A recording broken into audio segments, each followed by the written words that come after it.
Hermanos, muy buenos días tengan cada uno de ustedes. Y agradecemos a Dios por el deseo que Dios ha puesto en nosotros del querer como el hacer, para hacer su buena voluntad y la misericordia y la gracia de Dios que ahorita hemos terminado de cantar, de traernos, aún así siendo nosotros pecadores, Cristo murió por nosotros. Y a través de esa cruz, que es el reflejo y nuestra insignia, podemos decirlo así, el reflejo de la gracia, el llamado al cual nosotros también debemos de vivir, de la gracia. Padeció Él por nosotros, también nosotros debemos padecer, de sufrir, para que la gloria y el reino de Dios vengan a nuestras vidas. Hermanos, muchas cosas extraordinarias que Dios ha hecho con nosotros, muchas cosas que agradecer, muchas cosas que nosotros podemos vitorear, de celebrar y de dar gracias a Dios por cada detalle que ha puesto en nuestras vidas y más aún por Jesucristo, por su palabra que nos ha sido dada y a través de ella nosotros tenemos libertad, tenemos discernimiento, tenemos luz, tenemos confianza, tenemos seguridad, tenemos fe, tenemos un futuro, tenemos una recompensa en Dios. Vamos a pedirle a Dios en esta mañana que Dios nos ayude a entender sus propósitos, a entender sus planes para nuestras vidas y caminemos con esa fe firme en el Señor. Gracias te damos, Señor, por esta hermosa mañana, Señor, por tantos privilegios que has puesto a nuestras vidas. Sin embargo, Padre, cuando ya lo que es común, lo bueno se hace común, nos hacemos malagradecidos algunas veces. Cuando lo bueno, Señor, ya se hace parte de nosotros, creyendo, Señor, que lo merecemos, podemos tornarnos, Señor, a menospreciar tu carácter. Señor, y en esta mañana queremos pedirte en el nombre de Cristo Jesús que nuestras expectativas, nuestros planes, nuestros pensamientos, nuestras ideas, incluso nuestra vida, se torne o se dirija hacia la voluntad del Hijo de Dios, hacia la voluntad de Dios también. En el nombre de Jesús, bendícenos, ayúdanos, permite que en este tiempo sea un tiempo que se cumpla en el propósito para el cual ha sido diseñado. En el nombre de Jesucristo, amén. Ok, yo quisiera empezar esta parte con la historia de Naamán.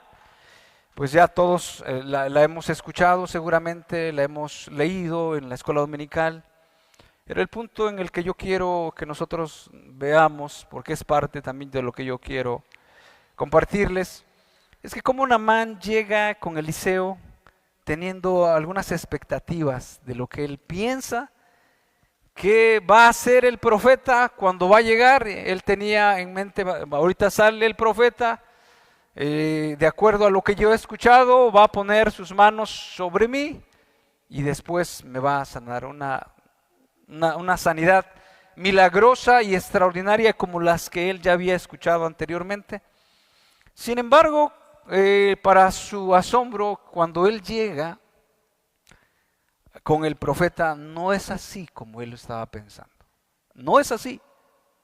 O sea, él llega con el profeta y ni siquiera el profeta sale a saludarlo. Sin embargo, le manda mensaje a través de Giesi y le dice, ¿sabes qué? Así dice el profeta, ve y zambúllete 7 veces en el río Jordán. Entonces él dice, bueno, yo creía que él iba a salir, él iba a hacer esto, etcétera, todo eso. Yo tengo autoridad, tengo poder, me iba a tratar como yo quería, etcétera. Y sin embargo, no fue así. Sus expectativas que él tenía del profeta y de lo que iba a hacer el profeta para con él, no se cumplieron. Sin embargo, cuando alguien se le acerca y le dice, oye, y bueno, él antes protesta, ¿no? O sea, hay mejores ríos, el Habana y el Farfar, son mejores ríos que el Jordán, ¿por qué lo he de hacer? Pero alguien le dice, ¿y si te dijera otra cosa? ¿No lo harías? Y en esa situación él obedece Yo quiero ver y obedece y Dios obra el milagro.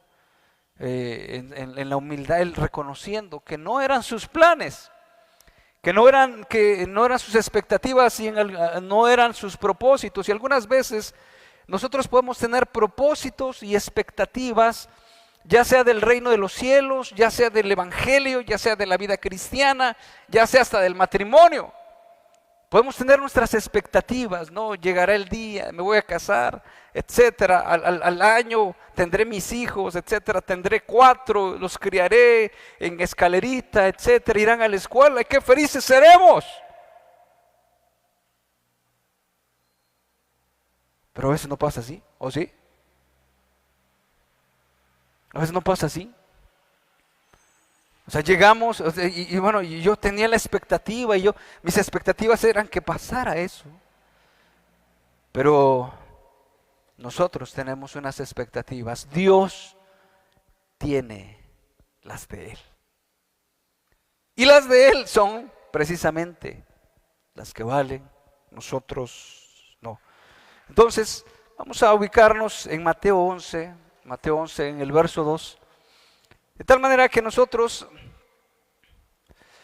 podamos ver a través de estos pasajes de lo que hablan acerca de Juan el Bautista. Y que en un momento dado no solamente Juan el Bautista, porque vamos a entender, bueno, debemos de recordar que Juan estaba en la cárcel. Estaba en la cárcel y no es tan sencillo estar en la cárcel. Y él empieza a tener unas preguntas. Ha habido debates teológicos en cuanto a la razón por la cual manda a preguntarle al Señor Jesucristo si Él era el que debía de venir o deberían esperar a otra persona. O sea, escuchando lo que Él decía y lo que Él hacía. También ya es parte esto de lo que vamos a ver al final, el resultado. No solamente de lo que decía, sino de lo que hacía su vida el Señor Jesucristo. Y también nosotros podamos reconsiderar esa parte, que la vida piadosa, como al final lo vamos a entender, no consiste en lo que decimos, sino en la vivencia, y en esa vivencia gloriosa, en esa vivencia en el dunamis, que es activada por el poder de Dios, por la gracia del Señor Jesucristo, que nos lleva a dar la segunda milla, que nos lleva a soportar, y que si bien hemos tropezado en algún momento y no le hemos dado la gloria a Dios, sin embargo reconocemos que el poder de Dios, que su palabra, que su Espíritu Santo es suficiente para nosotros, para llevarnos en esa vida de victoria, que es suficiente para llevarnos en esa vida de triunfo, a pesar de las circunstancias adversas que nosotros tenemos. Porque también hemos de entender que las expectativas de la vida cristiana no es que Dios nos llame y a partir de eso empezamos a recorrer un camino llano, sin obstáculos, sin dificultades, sin problemas, y que desde aquí hasta que Dios nos llame, nosotros con el área libre. No es así. Debemos de recordar las palabras del Señor Jesucristo. Cuando algunos le preguntaron, son pocos los que se salvan, esforzaos a entrar por la puerta angosta. Porque os digo que muchos procurarán entrar y no podrán. Porque ancha es la puerta, espacioso es el camino. Ancha es la puerta y espacioso es el camino que lleva a la perdición. Y muchos son los que entran por ella, dice la Escritura. Y también dice la Escritura, y los que quieran vivir piadosamente en Cristo Jesús padecerán persecución.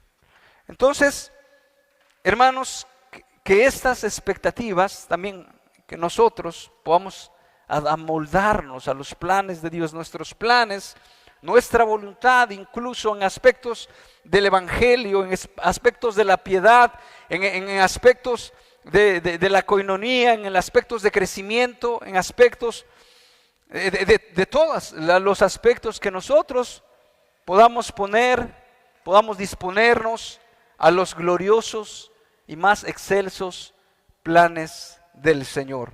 Juan el Bautista, aún en esa condición, estuvo esperando en los planes del Señor.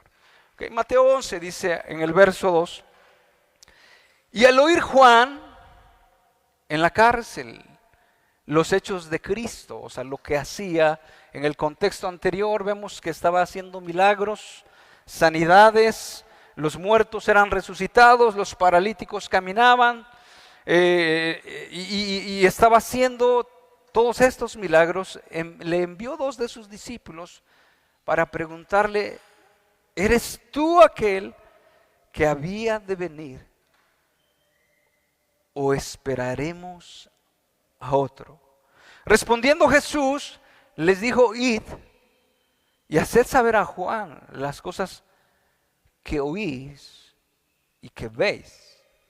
Dice, los ciegos ven, los cojos andan, los leprosos son limpiados, los sordos oyen, los muertos son resucitados. Hablando del poder y la divinidad del Señor Jesucristo, y a los pobres es anunciado el Evangelio. El Evangelio estaba llegando, el Evangelio de la salvación, el Evangelio de la redención, el Evangelio que llega a nuestras vidas para que nosotros veamos nuestro pecado, nuestra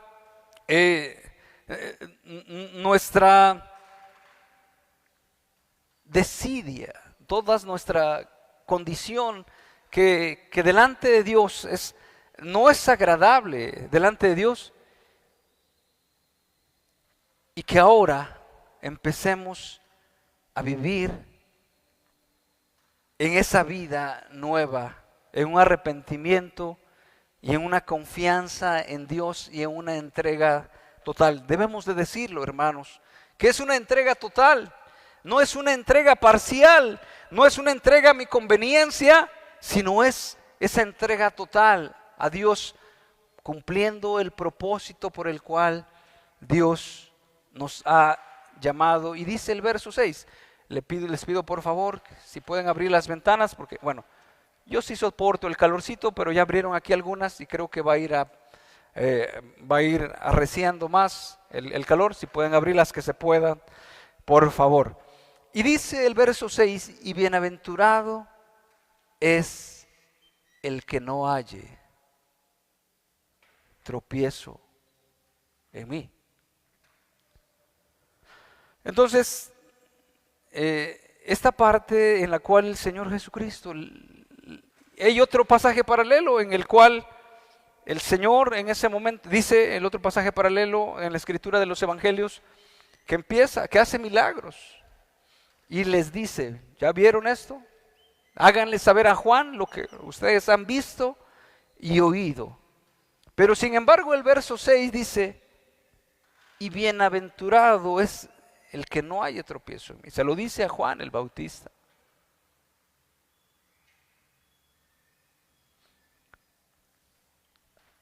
Juan el Bautista había venido predicando cuando inició su ministerio,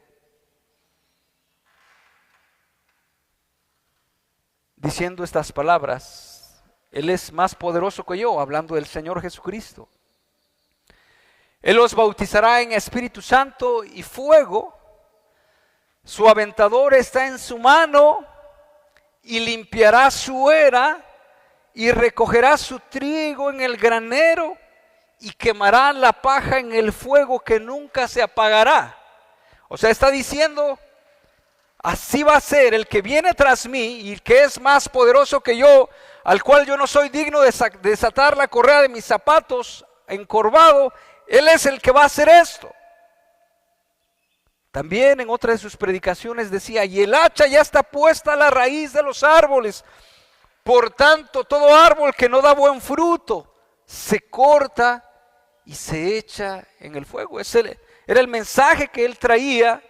Y entonces él escuchaba que el Señor Jesucristo estaba haciendo milagros, que el Señor Jesucristo estaba predicando el Evangelio, y tal vez él no estaba viendo el cumplimiento de que el Mesías iba a ejecutar el juicio sobre los impíos, y que el aventador estaba en su mano y que iba a separar el trigo de la paja, y a la paja la iba a quemar en un fuego que nunca se iba a apagar. Y eso nosotros lo entendemos ahorita. Nosotros lo entendemos porque esa era parte del cumplimiento, pero aún todavía no se ha cumplido esta parte de que va a separar las ovejas de los cabritos, de que va a separar la paja del trigo y la paja la va a quemar. Y tal vez él esperaría que fuera libertado porque tal vez interpretaría las palabras cuando el Señor Jesús dijo, las palabras de Isaías, que el Mesías vendría a traer libertad a los cautivos y a los que estaban en prisión, darles libertad.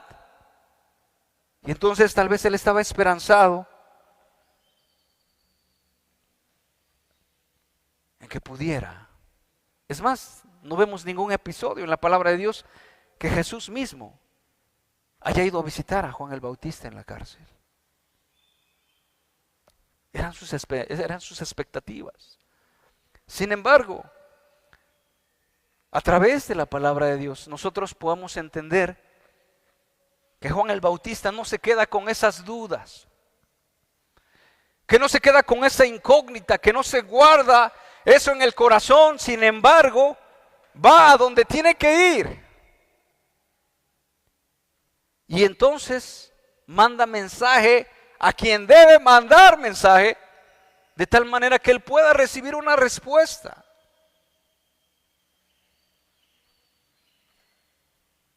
Decía un hermano, ve a la fuente. Si te falta amor, ve a la fuente.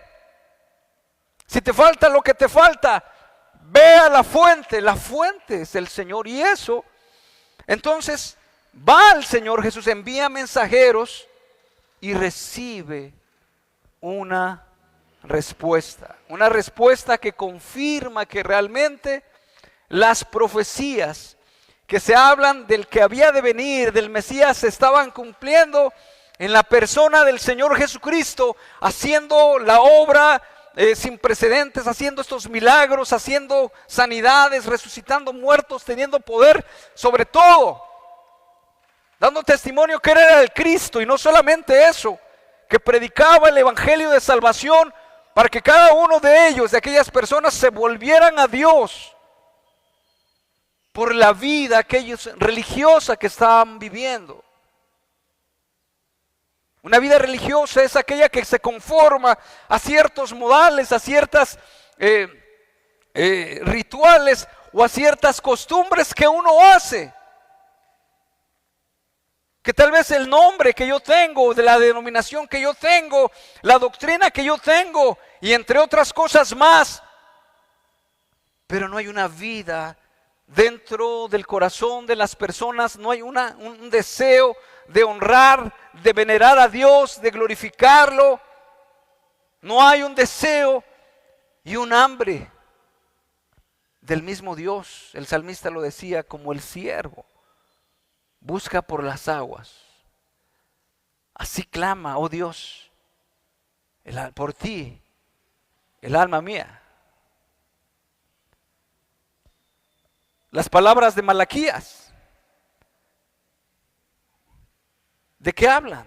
Son palabras donde, así empieza, o sea, donde dice la profecía, palabras de Malaquías en contra del pueblo de Dios. ¿Por qué? Porque sin lugar a dudas, toda su vida, toda su forma se había quedado nada más, pero no había realmente en ellos una adoración, una entrega. Y veamos lo que estaba pasando en el libro de Malaquías, y era precisamente lo que estaba pasando en aquel tiempo, de tal manera que Juan el Bautista, bueno, vamos a verlo más adelante, cómo predicaba. Y entonces,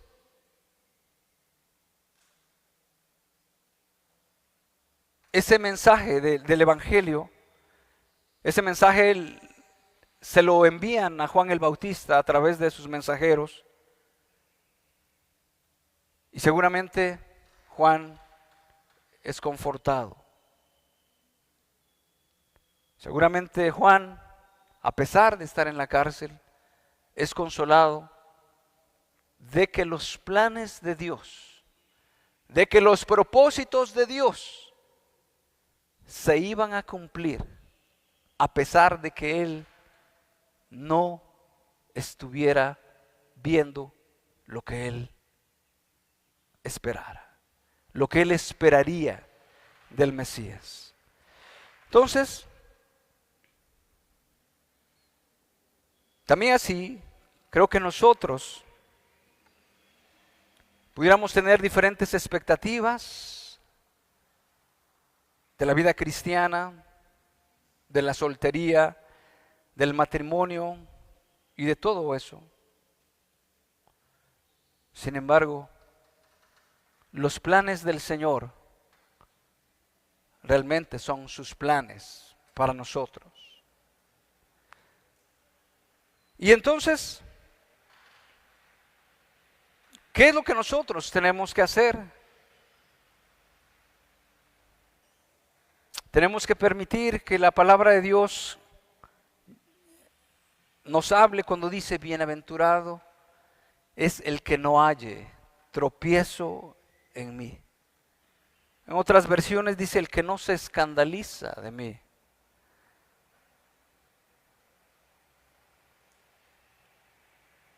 Esas expectativas que nosotros tenemos deben de ser, esas dudas deben de ser disueltas o deben de tener una respuesta en la palabra del Señor. Una vez, platicando con algún hermano, me decía, dice: hermano, yo cuando mandaba yo a mis hijos al centro de asesorías, alguno de ellos en aquel tiempo, algunos de otros hermanos, yo creo que sin afán de dañar, sin afán de decir nada, a veces tenemos unas expectativas a nuestra manera, dice: allá van a ir todos los niños y allí nadie se pega, ahí todos los niños obedecen, ahí todos los niños cumplen, ahí todos los niños están quietecitos, allí en el centro de asesorías, o sea, tienes que ir derechito. ¿Por qué? O sea, así es el centro. Y entonces el otro se quedó así: oh, no, dice: sí, así es. Dice: bueno, entonces vamos a procurarnos, ¿no? De tal manera, bueno, que la realidad no es así. O sea, no es así en ningún centro de asesorías y ni en ninguna iglesia, ni en ninguna situación vamos a encontrar ese aspecto de que, por ejemplo, tengamos la expectativa de que en la iglesia no vamos a tener alguna fricción, de que en la iglesia no vamos a tener alguna dificultad. También el apóstol Pablo dice que íbamos a tener, dice: porque es preciso que entre vosotros haya disensiones para que sean manifiestos los que son aprobados. Vamos a tener dificultades en el matrimonio, vamos a tener dificultades en la crianza de los hijos, vamos a tener dificultades, pero que esto no sea un tropiezo para nosotros. Pero que esto no sea un tropiezo que al nosotros mirar, de acuerdo, mirar a aquel hermano o a aquella persona que está fungiendo un cargo, no cumple con nuestras expectativas, y que eso sea para nosotros un tropiezo para decir: si así son los cristianos, yo no quiero ser cristiano. Usted está tropezando realmente. Jesús no es así. Sin embargo, nosotros vamos a vivir con gente pecadora igual que nosotros, que hemos sido llamados, que hemos sido salvos, pero no perfeccionados, y que estamos caminando en ese camino. Y que tanto como él, como ella, como yo, etcétera, habrá momentos de dificultades, habrá momentos que podamos resbalar. Sin embargo, eso no sea para nosotros un tropiezo para decir: no, ya no voy. La palabra de Dios dice, puestos los ojos en Jesús, el autor y consumador de la fe. A Abraham le dijeron, anda delante de mí y sé perfecto.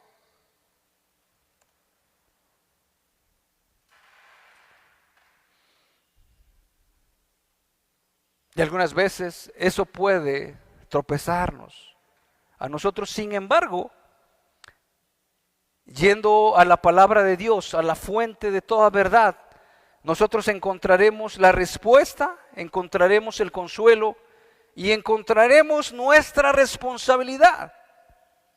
Porque si bien así se sintió, o sea, nuestra responsabilidad, cuando nosotros leemos en la Escritura sobre llevar las cargas los unos de los otros y cumplid así la ley de Cristo. Vosotros que sois espirituales, restauradle con espíritu de mansedumbre. La palabra misma nos da la respuesta para hacer lo que nosotros debamos hacer y no para que nos sintamos tropezados, no para que nos sintamos afectados. También recordamos las palabras de Elías cuando le reclama al Señor o le dice al Señor, yo solamente he quedado y me buscan para matarme. Pero la respuesta del Señor, ¿qué era? Yo me he reservado 7,000 hombres que no han doblado rodilla ante Baal. O sea, no te sientas el solito. Y así también se puede sentir el del equipo de sonido. O sea, yo solito he llevado tantos años. Y el de la jardinería, es que solitos hemos trabajado. Pero así mismo pudiera decir el de la alabanza. Sin embargo, a través de la palabra de Dios, recibimos el consuelo, recibimos el aliento y recibimos la claridad de que somos un cuerpo en Cristo y que cada uno de nosotros tenemos una labor en específico y que fuimos llamados para glorificarle, y el que preside con solicitud y el que da ¿con qué? Con alegría. Y que cada uno debe estar haciendo esa labor particular, y que somos un cuerpo en Cristo, y no porque la mano no sea ojo o no sea algún otro miembro, va a decirnos somos el cuerpo de Cristo.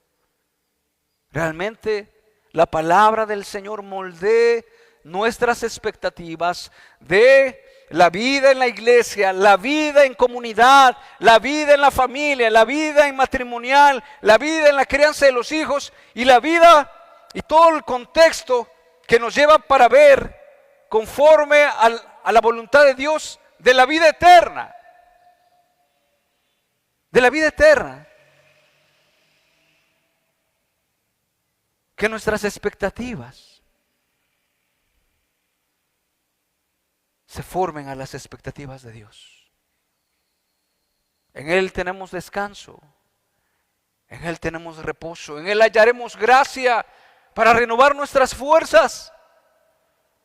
Y recordaremos las palabras que recibió el apóstol Pablo: bástate de mi gracia, porque mi poder se perfecciona en tu debilidad. Y el apóstol Pablo decía: por tanto, de buena gana me gloriaré en mis debilidades.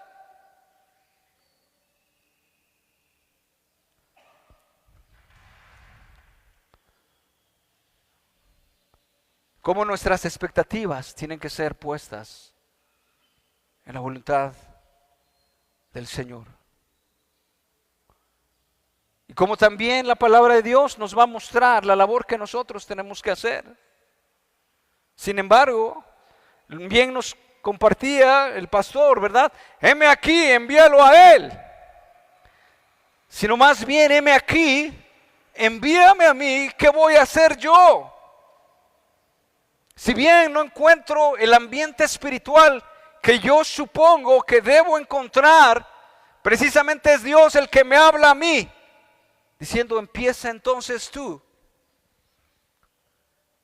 si yo no encuentro el ambiente espiritual o si no yo encuentro lo que debe ser realmente la iglesia, Dios me llama a mí o le llama a usted para que usted inicie precisamente eso de lo que usted ha visto.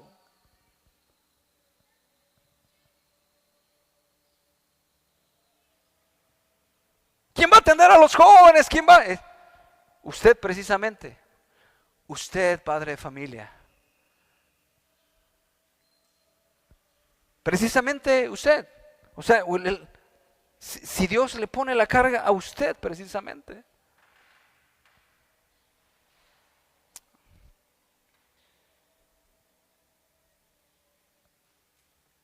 Pero a veces siempre decimos, recuerdo aquel momento que estábamos en una escuela muy cerca de aquí y estaba platicando con un compañero.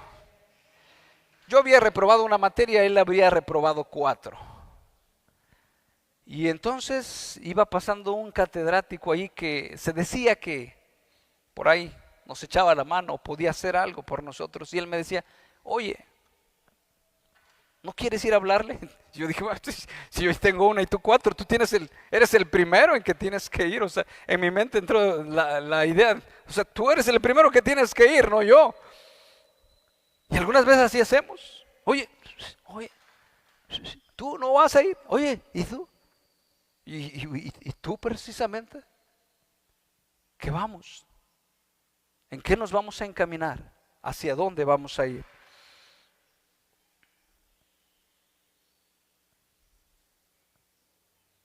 Sigue más adelante en Mateo 11:7.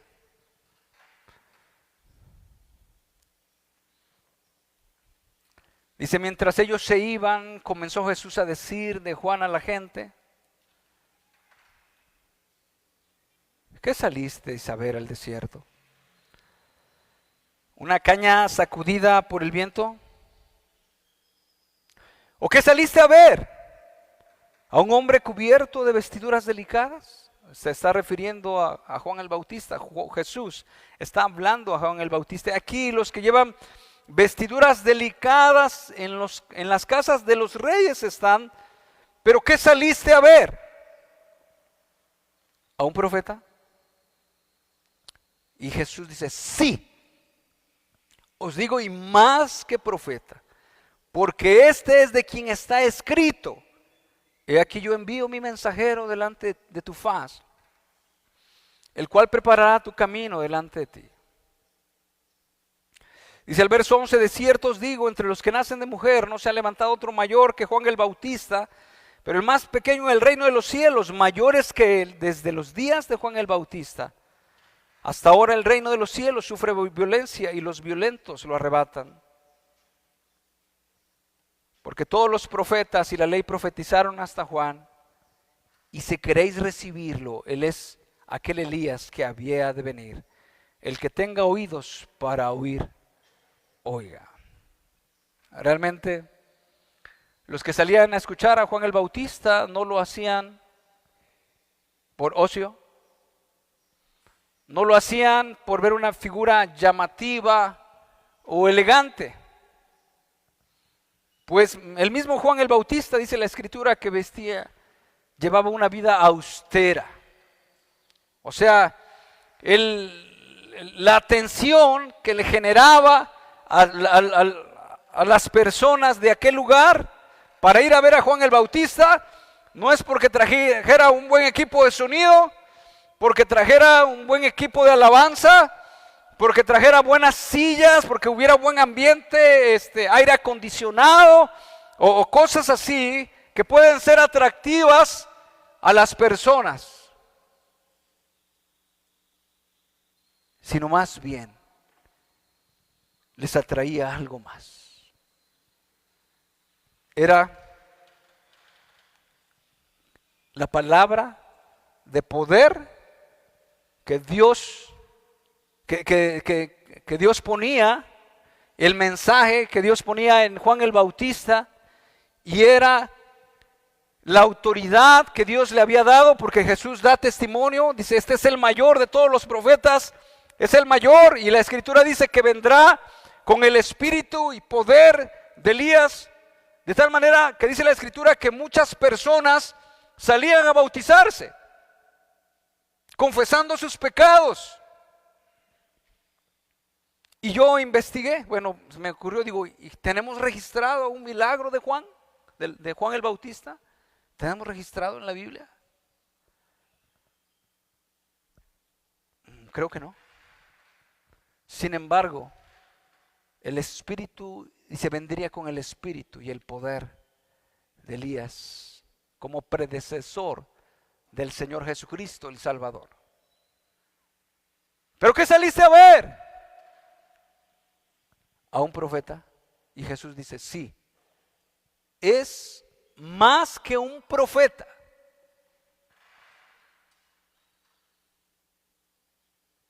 Si os digo, porque este es de quien está escrito, yo envío mi mensajero delante de tu faz, el cual preparará tu camino delante de ti.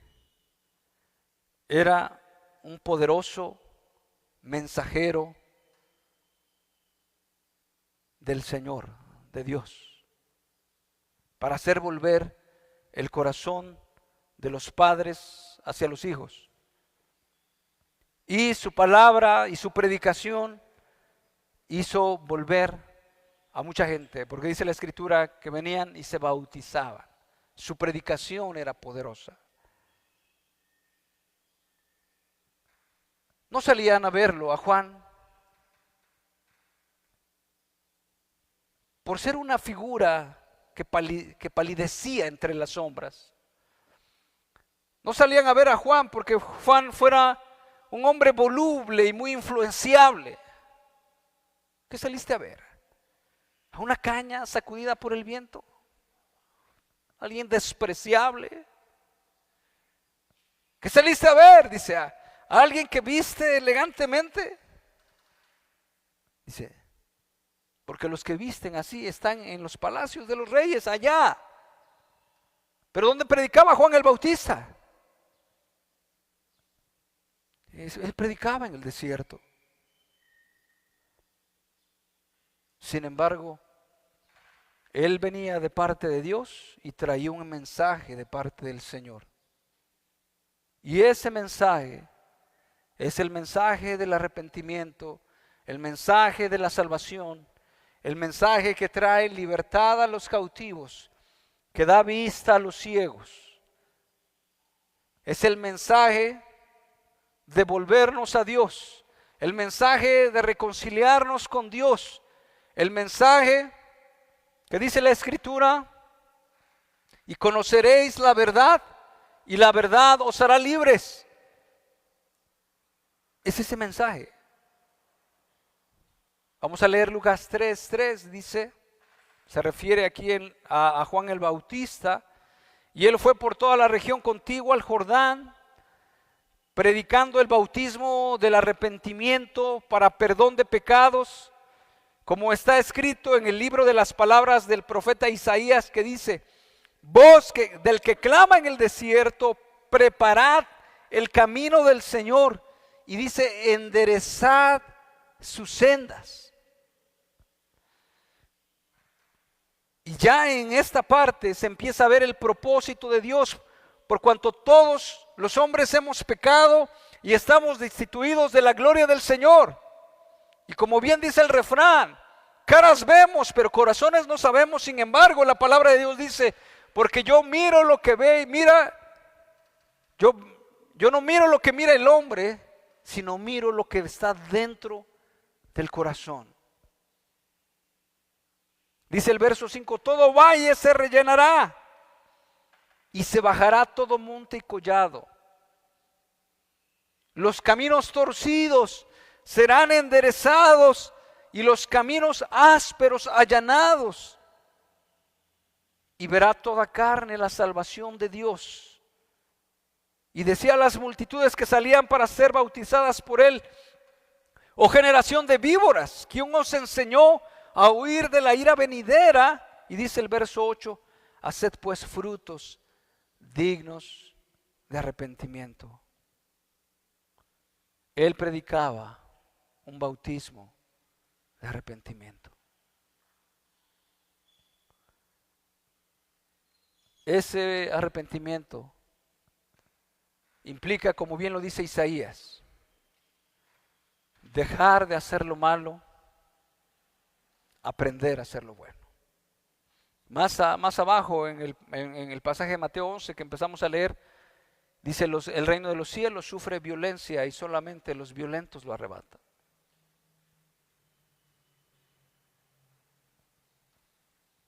Con esa intensidad, no como espectadores, no como personas que entendemos, como bien decía un pastor, el mensaje del Evangelio no solamente es para ellos, para los que están afuera, el mensaje del Evangelio sigue siendo para nosotros.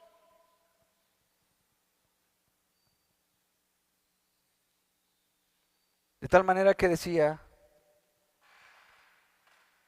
haced pues frutos dignos de arrepentimiento y no comencéis a decir dentro de vosotros mismos, tenemos a Abraham por padre.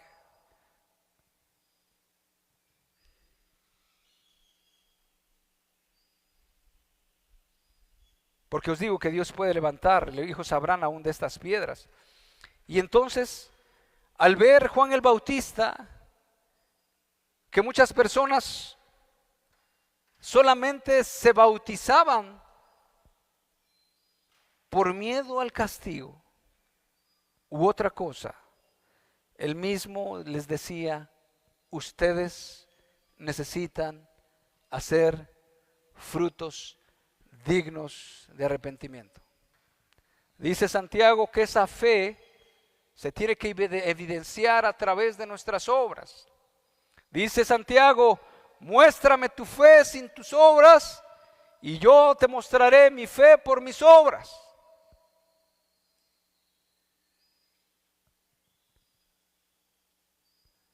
No puede haber algún cristiano, o el llamado es que no nos formemos nada más cristianos de apariencia, pero realmente dentro del corazón, internamente, no hay ni siquiera un deseo de agradar al Señor. No hay evidencia de un arrepentimiento. No hay evidencia de haber dejado el pecado. No hay evidencia de estar viviendo en una vida nueva. Dejar de hacer lo malo, aprender a hacer lo bueno. Tal vez, como bien se dice, los publicanos y las rameras, como dice la Escritura, no tuvieron ningún problema en reconocer que realmente ellos estaban mal, porque eran el menosprecio del mundo, del pueblo, porque eran la escoria, y sabían que ellos precisamente estaban mal. Sin embargo, tal vez nosotros no tengamos ningún reparo, decir es que ¿en qué momento hemos deshonrado a Dios?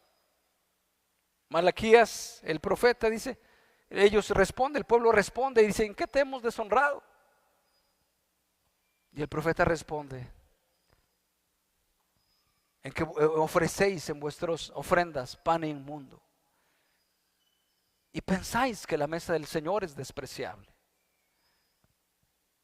Cuando ofreces lo cojo, cuando ofreces lo enfermo, cuando ofreces,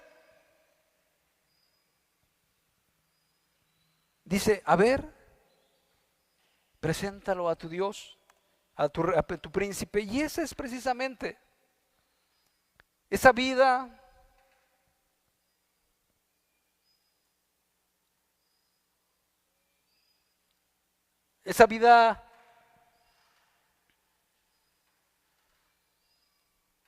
tibia, esa vida que dice también en Malaquías, dice, oh qué fastidio. Dice, ¿quién hay que de vosotros cierre las puertas de balde? Y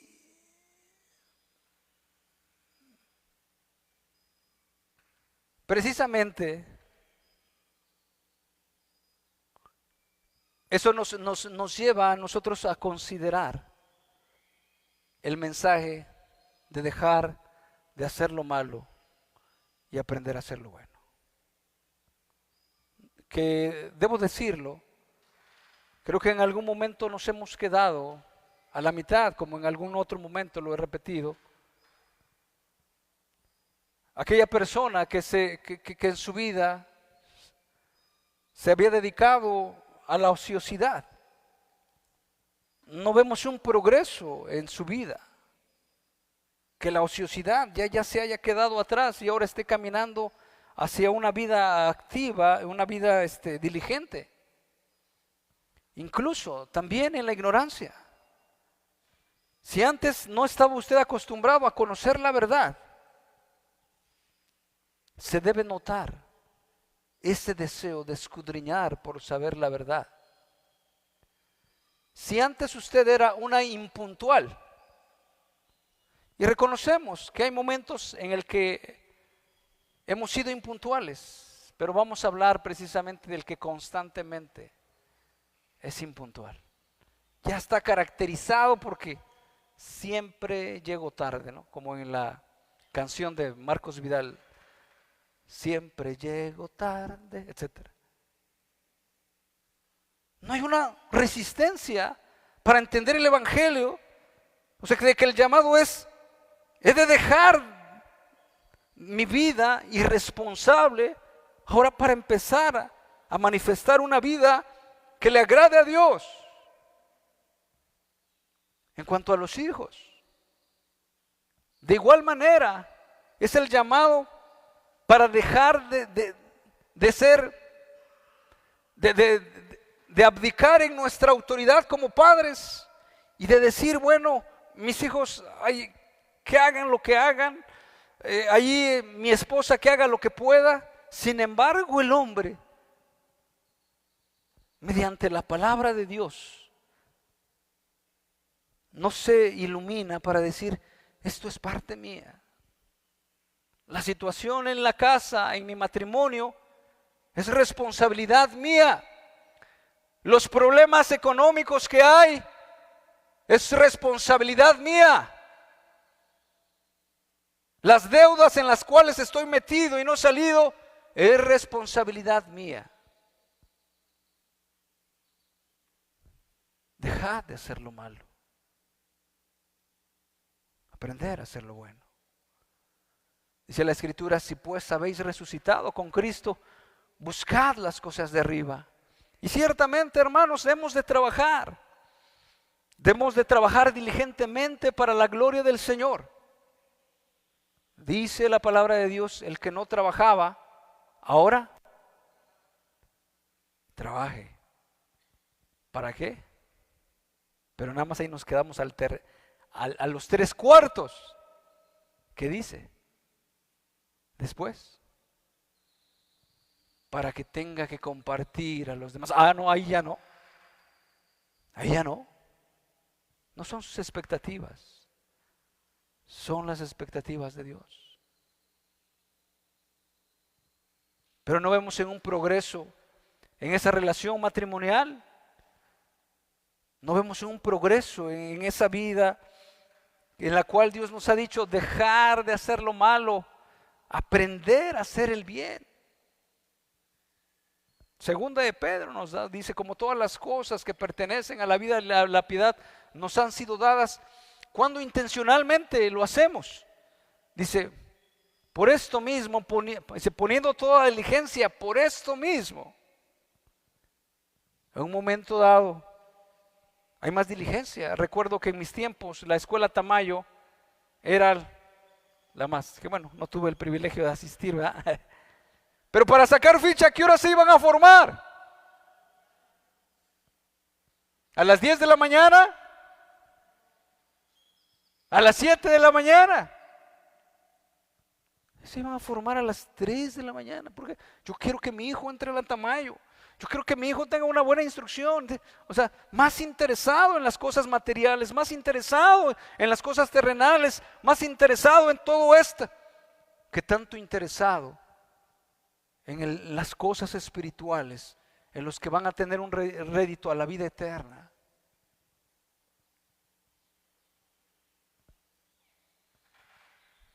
Y no digo que que no estemos ocupados en la academia de nuestros hijos, que lo tenemos que hacer, pero cuando esto se torna como la base, como el centro o el eje en lo cual gira toda nuestra vida, realmente hemos dejado a Dios, hemos dejado de glorificar a Dios y ahora es otro nuestro propósito. Y sí es claro de recalcar, hermanos, porque también no es que vamos a llevar una vida austera y que ahora, bueno, entonces ya no voy a trabajar porque, bueno, dice la Escritura que no os afanéis porque las aves de los cielos no trabajan, no hilan. Sin embargo, las aves sí salen a buscar su comida, no se quedan en la casa. Tenemos que ser diligentes. Sin embargo, este punto no sea un desbalance para nuestras vidas. El desbalance, que actividad material, actividad económica y un desprecio de las cosas espirituales. Realmente el motivo de aquellas personas, el auditorio de Juan el Bautista reconocía que Juan el Bautista era un profeta enviado de Dios. El respaldo que Dios le daba. Sin embargo, el Señor Jesús también confirmó que Juan el Bautista fue un profeta de Dios. Ahora quiero aplicarlo realmente. Nosotros, ¿cuál es la intención o el motivo por qué salimos a escuchar?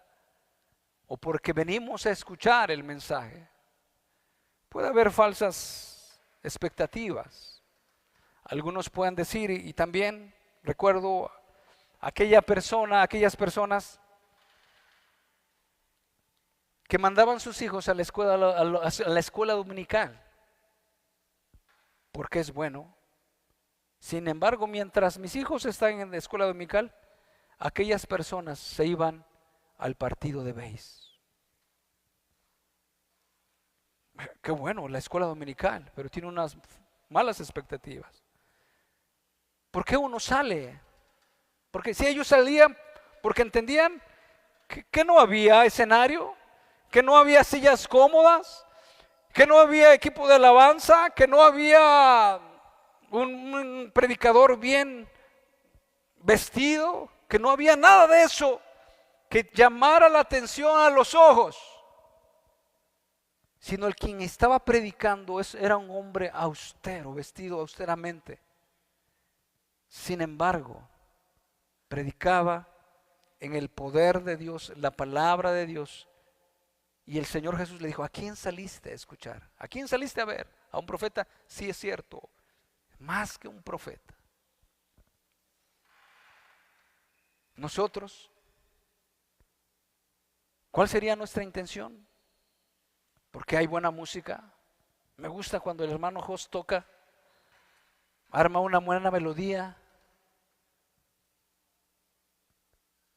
Busco porque me siento bien. No hay otra cosa que es que me siento bien. No sabes, cuando yo escucho la palabra, me siento bien. Porque es una buena costumbre. Tal vez porque puedo encontrar buenos amigos. Tal vez porque tengo problemas. Tal vez porque quiero encontrar alguna respuesta a la situación que yo estoy atravesando. Y qué bueno que a través de esas situaciones nosotros estemos buscando a Dios para que nosotros miremos a quien no falla.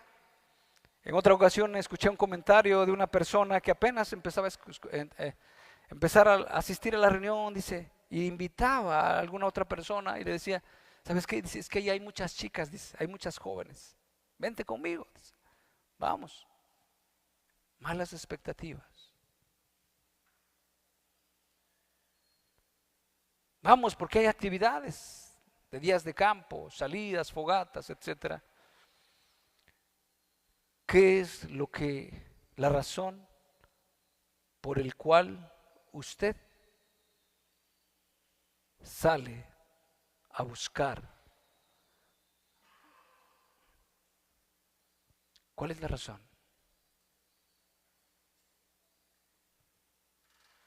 Porque he entendido que Dios es el Señor.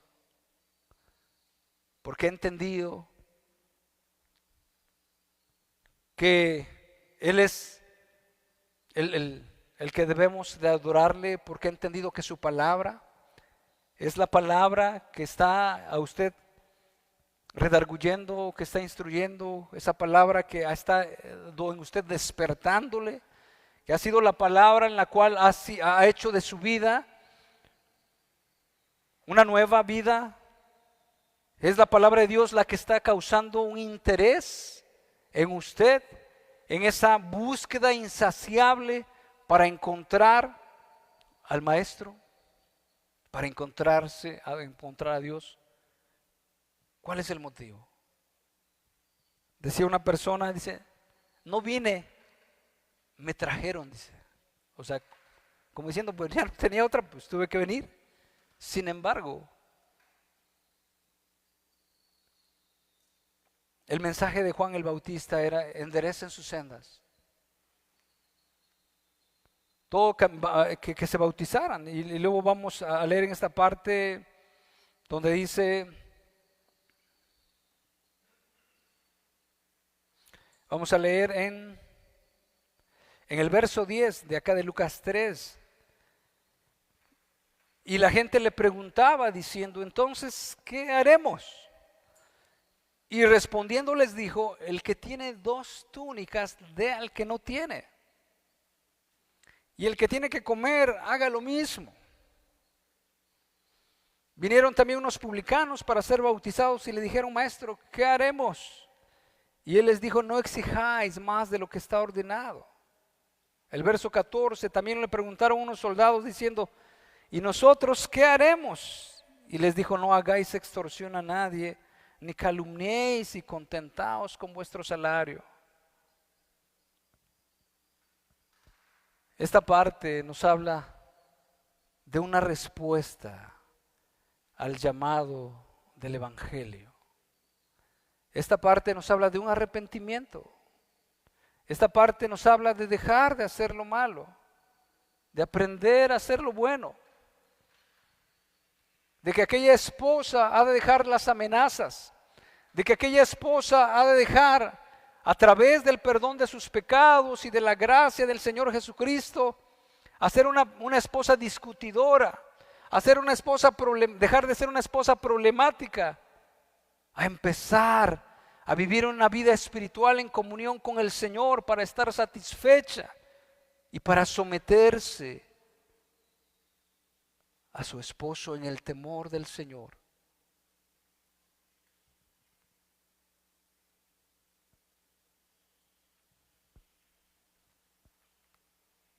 Y aquel esposo también empezará, dice la Escritura, que tratemos a nuestras esposas como el vaso más frágil y no seamos ásperos con ellas. Escuchaba las palabras de un hermano y decía apenas, y he estado meditándolas, y yo creo que se las quiero compartir para que me ayuden ustedes a reflexionar y lleguemos a una conclusión. Decía, hermanos, dice, la etapa del noviazgo es una etapa hipócrita de la vida.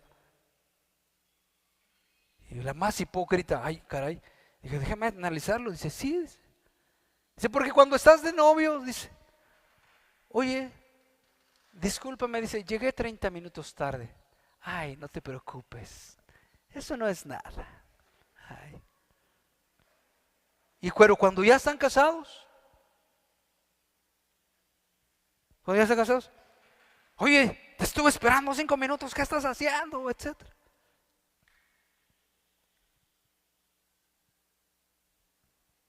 Cuando están de novios, ¿qué vas a querer? Lo que tú quieras, mi amor. Lo que haya. Y está, a lo mejor hace una comida así media desabrida. ¿Qué tal te supo? Ah, era deliciosa. Ah, esto es rico. Nunca lo había comido. Y ya después, a los 3, 4 años de casados, ya está. Y él le está exigiendo, oye, ¿y qué tal eso? Pues, ay, más o menos, etcétera. O sea, Dios a ese hombre le está hablando, empiece ya a cambiar su vida áspera, su vida ruda, su vida de maltrato, su vida que no considera a su esposa, su vida de que son palabras, su vida concentrada. También en los libros lo sabemos, muchas personas, el marido nomás llega, se quita las botas y ya se acuesta. O sea, porque él piensa, yo ya cumplí. Y ya ha habido comentarios de algunas esposas que dicen, yo no quisiera tal vez que me diera flores, pero sí que me ayudara con todo el resto de la chambota que tengo. Porque la mujer es que desde temprano que ve que va a desayunar, que los niños se van a arreglar, y después se va a hacer de comer, y después da de comer, hay que lavar trastes, etcétera, lavar ropa, etcétera, y después ve que va a hacer de cenar. El Señor nada más llega, le dan de comer y después, yo ya cumplí. Y la gotera y el lavadero. Y la señora no se cansa, es de fierro. Qué bueno que ustedes tienen esposas de fierro. No sé. Y el Señor, no, sí, yo voy a comprar mis buffers para mi carro y le voy a poner polarizado y todo eso. ¿Y el diente de tu esposa que ya se picó? No, ella no. Ahí no hay dinero para ella. O que el esposo sube y baja, no, es que estoy en el trabajo. La bandera es que estoy en el trabajo. ¿No necesita su esposa platicar con usted? ¿Qué le digo? Antes de casarse, ¿qué decía? ¿Qué estaba haciendo? Mensajito, ¿y a qué horas vienes? Ah, ya voy, etcétera, y todo eso. Y ya quería estar con ella, y ya quería estar con él, y ahí está, después de casados. Ahora el Señor ya se fue, anda, llega hasta las 9, 10 de la noche, y etcétera. Ni siquiera le manda un mensaje, ni siquiera le dice, mira, tengo problemas aquí, nada. Está feliz en el trabajo, su vida es el trabajo. Y el pretexto es, estoy en el trabajo. Así se glorifica al Señor. Deja de hacer lo malo, aprende a hacer el bien. No pienses que porque tienes una religión, porque has estudiado, porque has tenido doctrina, entonces tu vida le agrada al Señor. No pienses porque estás rebajando el evangelio. Lo que realmente debería ser gloria para el Señor está siendo una vergüenza, abdicando en tu responsabilidad, hombre frágil, un hombre endeble, un hombre que no puede tomar las riendas de su casa, un hombre que pone pretexto para todo. Oye, esto, no, pues, un hombre que no se esfuerza.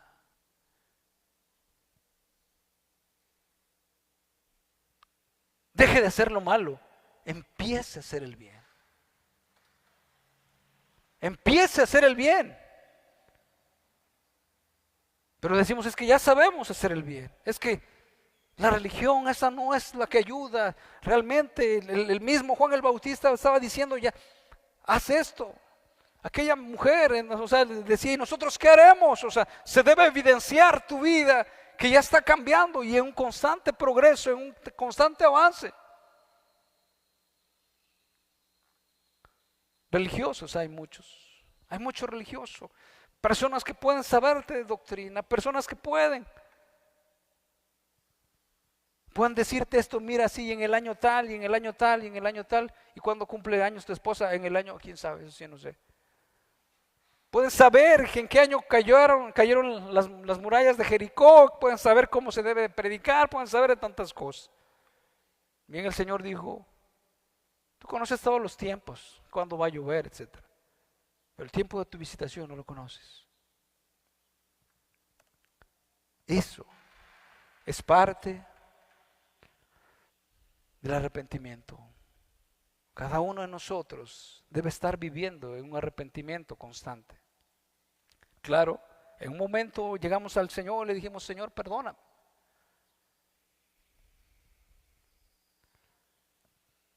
Pero dice la Escritura, mas la senda del justo es como la luz de la aurora, que va en aumento hasta que el día es perfecto. Vamos progresando, vamos avanzando, vamos creciendo. No nos quedamos en ese mismo lugar, no nos quedamos en ese mismo servicio, no nos quedamos en ese mismo punto, no nos quedamos. Vamos avanzando. Necesitamos ver los hijos también. Puede haber malas razones, malos motivos, buenas acciones. Sin embargo, Dios mira realmente nuestro corazón. Dios mira. No era la buena música, no era la elocuencia del orador, no era la buena vestimenta, ni las luces, tampoco el escenario. Era la palabra, era el respaldo que Dios le había dado a Juan.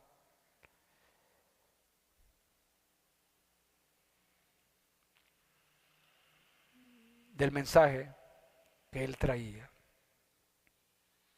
Enderezar sus sendas, enderezar nuestros caminos, bautizándonos, haciendo frutos dignos de arrepentimiento. No es teniendo esperanza en nada. Y precisamente no somos salvos por buenas obras, debemos de entender, sino somos salvos para buenas obras. Dice la Escritura que salía a toda esa región confesando sus pecados, confesando sus pecados, el orgullo, el enojo. ¿Cuántas veces por ahí Jerry Bridges escribe su libro Pecados Respetables? Hemos considerado unos pecados muy escandalosos, pero otros pecados los hemos considerado como respetables. Yo todavía los practico, pero no se ven tanto. La apatía es un pecado, la pereza es un pecado, la negligencia es un pecado, la rencilla es un pecado, la venganza es un pecado, el odio es un pecado.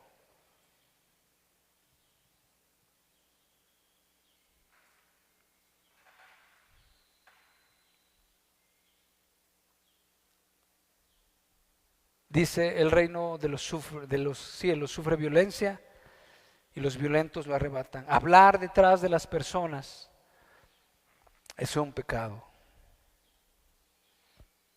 El reino jamás se recibe pasivamente, siempre se fundamenta en la obra de Dios.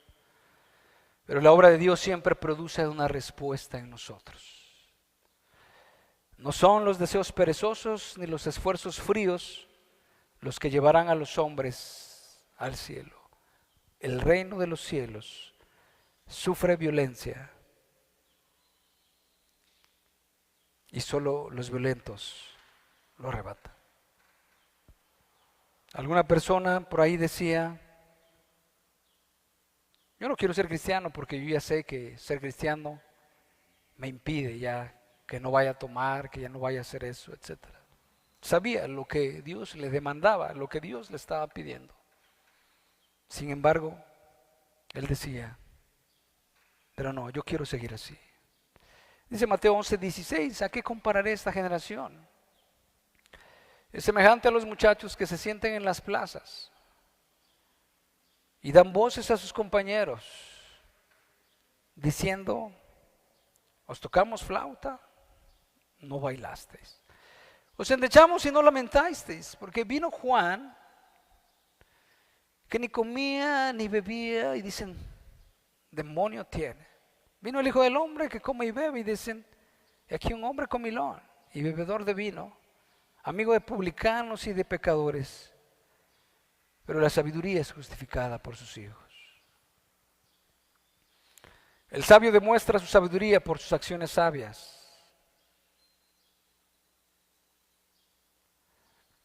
El resultado de la predicación de Juan el Bautista es que muchas personas se volvieron de sus pecados, se arrepintieron, se bautizaron.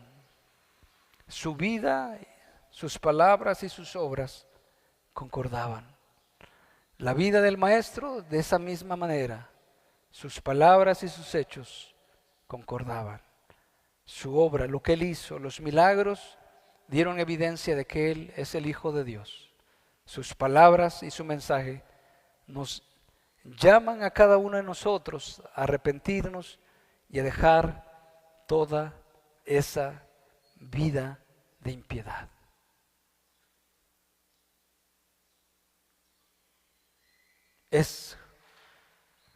Dice más la sabiduría, es justificada por sus hijos. ¿Podemos hablar así de usted? No cuánto usted sabe de doctrina, sino cuánto su vida está reflejando la gloria del Señor, la paciencia del Señor, el amor del Señor, los propósitos del Señor. Cuánto su vida refleja la paciencia del Señor, la confianza en el Señor, la satisfacción en el Señor, el someterse a la voluntad del Señor. ¿Su vida concuerda con lo que usted dice y con lo que usted vive? ¿Concuerda?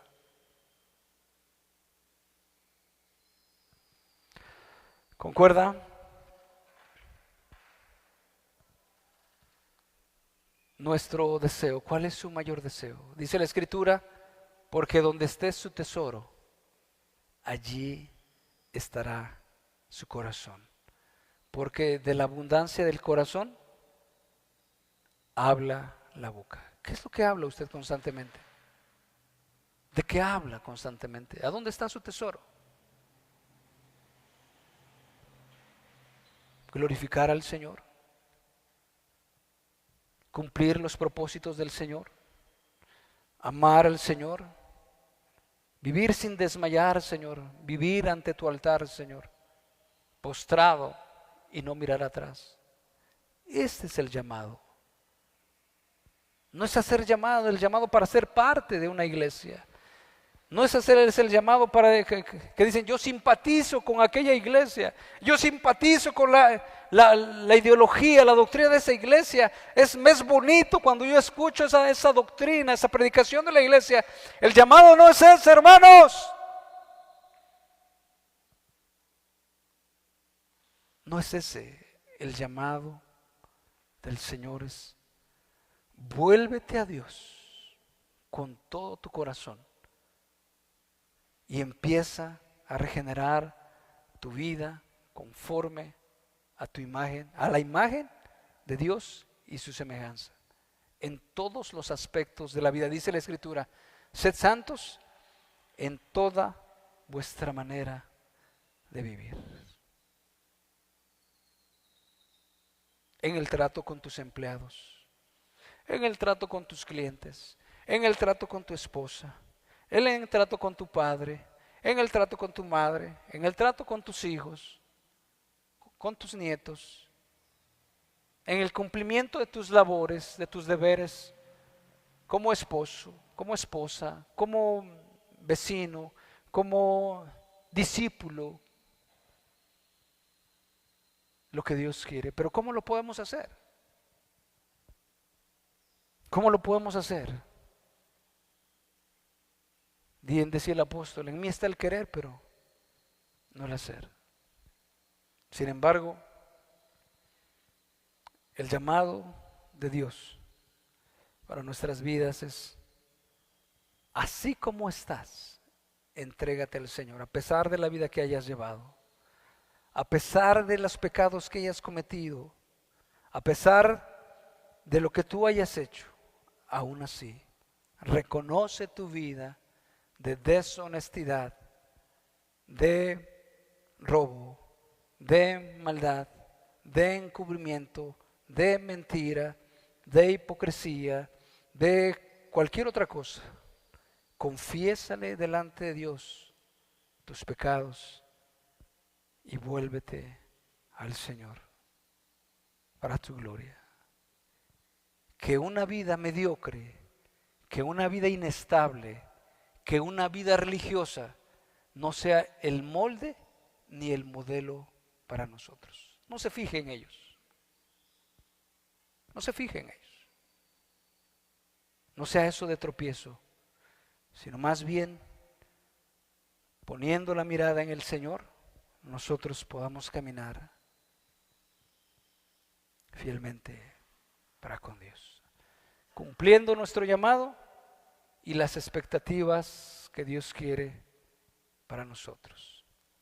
Vamos a dar gracias y vamos a terminar haciendo una oración de tal manera que Dios nos ayude. Señor, Padre,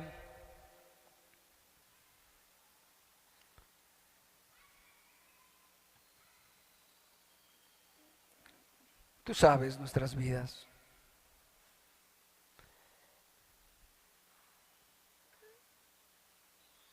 ¿Me amas? Le preguntaste a tu discípulo. Sí, Señor, te amo. ¿Me amas? Sí, Señor. ¿Me amas? Y el discípulo le dijo, Señor, tú lo sabes todo. Señor, tú sabes nuestros pecados. Pedimos al Espíritu Santo que redarguye de pecado, de justicia y de juicio, que Él sea el que haga ver nuestras impiedades, el que haga ver nuestros errores, nuestros deseos, nuestros odios, nuestras rencillas, nuestros pleitos, nuestras quejas, nuestras enemistades, nuestras palabras y las intenciones de nuestro corazón, Señor. Y delante de ti podamos decir, como aquel hombre, Señor, ten misericordia de mí, que soy pecador. Padre, que ninguna de nuestras mejores acciones pueda ser un pretexto para que nosotros podamos objetar delante de ti. Padre, porque dice tu palabra que es por el Espíritu que nos has dado. Y precisamente ese Espíritu, dice la Escritura, que lleva a aquellos que han creído en ti, Señor, a manifestar ese fruto que habla de tu palabra, Señor. Ese amor por ti, ese deleite en ti, esa búsqueda tuya, de tu reino, ese reflejar tu gloria, tu persona, tus palabras, tu vida, tus preocupaciones, o mejor dicho, tus ocupaciones, Padre. Eso se transforma en una vida alejada de ti a una vida nueva. Señor, guíanos en tus manos. Seas glorificado, sea glorificado el Señor y de ninguna manera el hombre. En el nombre de Jesús. Amén.